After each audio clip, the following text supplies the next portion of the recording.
Welcome back to the Disturbed Chronicles. My name's Cams, and I'm glad you're here because today's video we're going to talk about the Minneapolis church shooting that happened the morning of August 27th this year, 2025. Annunciation Catholic Church was hosting a mass back-to-school worship service for all of the children who attended the church and the school.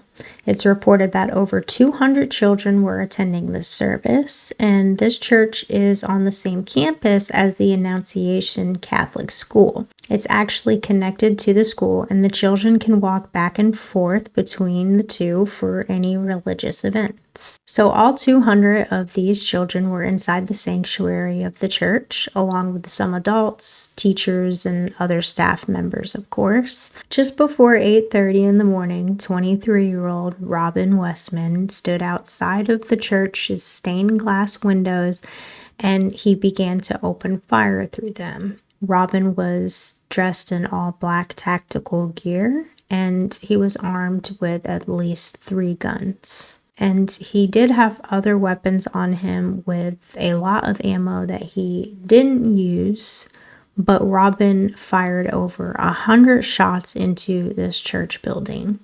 And Robin reportedly had barricaded the doors from the outside, trapping all of the victims inside of the church during the shooting. Robin fired all of his rounds from the outside of the church, and 911 phone calls started flooding in around 8:29 in the morning. When the police did arrive, they of course started to evacuate everybody that was trapped inside of the church, and the shooter was not shooting anymore. They actually found Robin Westman just outside of the church, dead from a self-inflicted gunshot wound. It was reported that the police found what is supposedly a smoke bomb, but it was not used, and they also found over 116 bullet casings. 21 people were injured, and there was 2 confirmed deaths. 18 of those injuries were children between the ages 6 and 15,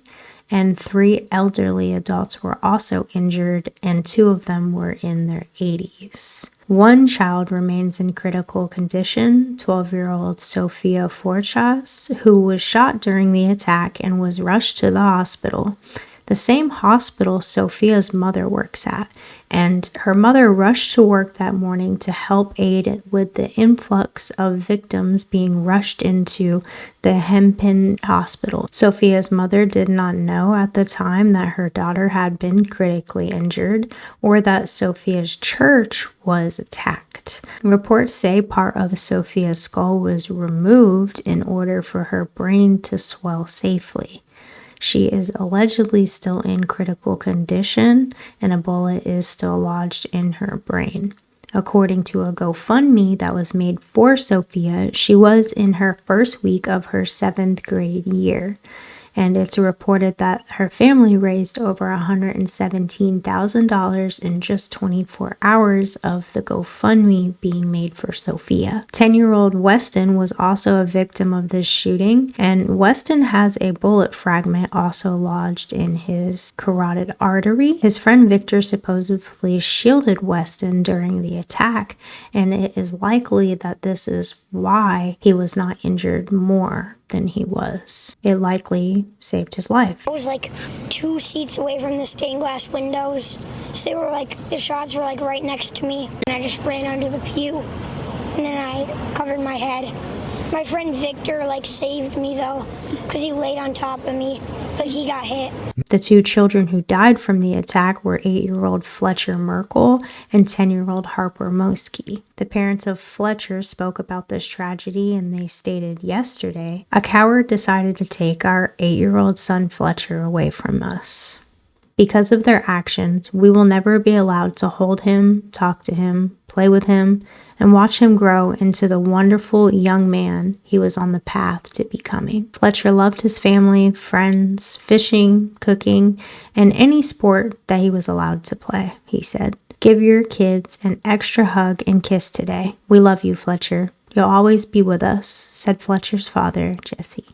"Please remember Fletcher for the person he was and not the act that ended his life. Give your kids an extra hug and kiss today. We love you, Fletcher. You'll always be with us.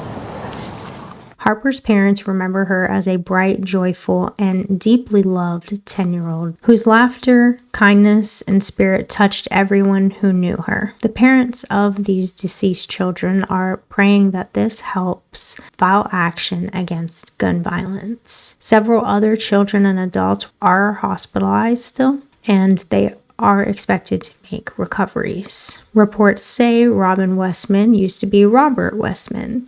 Robin changed his name back in 2020 because Robin wanted to identify as a female, and Robin was more fitting for that title. Allegedly, Robin was a graduate from the Annunciation Catholic Church back in 2018, and his mother also used to work there previously in 2021. Robin does not have a background of violence or a criminal history, and there is no known motive at this time. It stated that Robin wanted to murder especially children because they were the most vulnerable. It stated that Robin did have an obsession with some previous mass shooters, and the police may have uncovered some YouTube videos that are related to Robin Westman. This video depicts notebook writings and pictures of middle fingers along with a hand-drawn picture of the inside of a church with pews, and this layout resembles the Annunciation Catholic Church. One of the YouTube videos, Robin talks about having depression, and he actually apologizes to some of his family members. Authorities have stated that Robin has shown hatred in the past for Christians and Jews.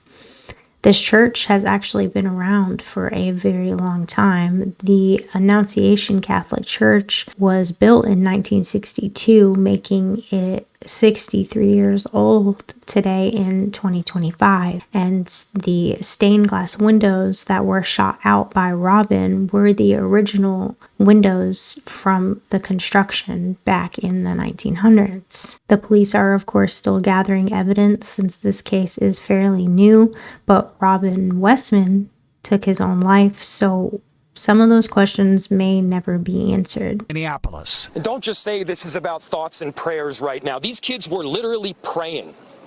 It was the first week of school. They were in a church. These are kids that should be learning with their friends. These are the sort of basic assurances that every family should have. And these kinds of acts of violence are some of the cruelest when you attack innocent children who haven't even had a chance to live their lives. Some of them are scarred forever. The families are scarred forever. And the parents have to live with the grief that their children are no longer here. And grief lasts a lifetime. So we should all say a prayer for these families and pray for the children and adults that are still recovering, and be grateful that it wasn't worse than it was, considering there was a lot of people inside of that church. So that's it for today's video, guys. And if you enjoyed this video, make sure you hit that like button and drop a comment below and let me know what you think. And don't forget to subscribe to the channel. It helps more than you know. And hopefully I'll see you on the next disturbing video.